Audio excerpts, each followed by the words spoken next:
60 શબ્દ ઝડપ. ગુજરાત પાક્ષિકના પહેરા. Ready start. હાઈકોર્ટના ચીફ જસ્ટિસ શ્રીમતી સુનીતા અગ્રવાલે જણાવ્યું હતું કે માળખાગત સુવિધાઓ ઉપલબ્ધ બનવાથી ન્યાયિક પ્રક્રિયા વધુ ઝડપી અને સરળ બને છે. રાજ્ય સરકારના હકારાત્મક અભિગમથી આજે અનેક નવા મકાનો અને પ્રકલ્પોનો શિલાન્યાસ ખાતમુહૂર્ત કરવામાં આવ્યા છે. આ જ પ્રકારે ન્યાયપાલિકાના કર્મચારીઓ માટે આરોગ્ય સુવિધા કરાવવામાં પણ રાજ્ય સરકારનો ઝડપી અને મહત્વપૂર્ણ સહયોગ સાંપડ્યો છે.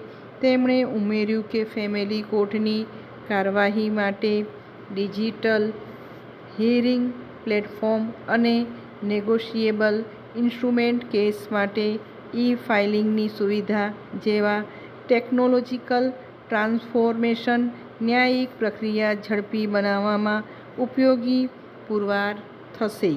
પેપરલેસ ઇકો સિસ્ટમ વિકસાવવામાં ઈ-ગુજરાત વિઝન ડોક્યુમેન્ટ મદદરૂપ સાબિત અને ભવિષ્યમાં આ ફેરફારો ક્રાંતિકારી બની રહેશે. ફકરો.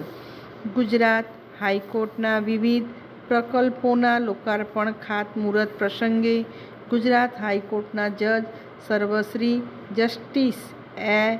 Y. Kogje, justice A. S.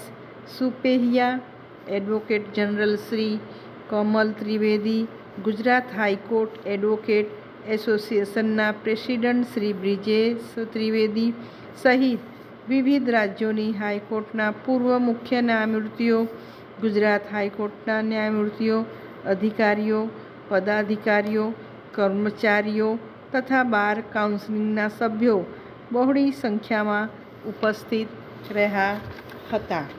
ફકરો.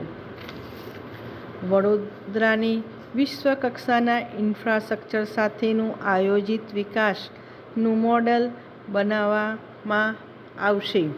Vadodara નગરજનોની સુખાકારીમાં સતત વધારો થઈ રહ્યો છે. વડોદરા મહાનગરપાલિકા આયોજિત વિકાસ ઉત્સવમાં મુખ્યમંત્રી શ્રી ભૂપેન્દ્રભાઈ પટેલે ₹616.54 કરોડના વિકાસ કામોના લોકાર્પણ અને ખાતમુહૂર્ત તકતી અનાવરણ દ્વારા કર્યું હતું. ફકરો. આ પ્રસંગે મુખ્યમંત્રીએ જણાવ્યું કે ગુજરાતમાં કોઈ સમયે શહેરી વિકાસનું વાર્ષિક બજેટ માંડ ₹750 કરોડનું રહેતું. તેની સામે આ વર્ષે શહેરી વિકાસ માટે રાજ્ય સરકારે બજેટમાં ₹21,916 કરોડની જોગવાઈ કરી છે. ક્યારેક રાજ્યની નગરપાલિકાઓમાં વર્ષ ₹5 કે 10 લાખના વિકાસકામો થાય તો આનંદ થઈ જતો. આજે એક જ દિવસમાં કરોડોના વિકાસકામો થઈ રહ્યા છે. વડોદરા વિશ્વના વિકાસ નકશામાં સ્થાન પામી રહ્યું છે.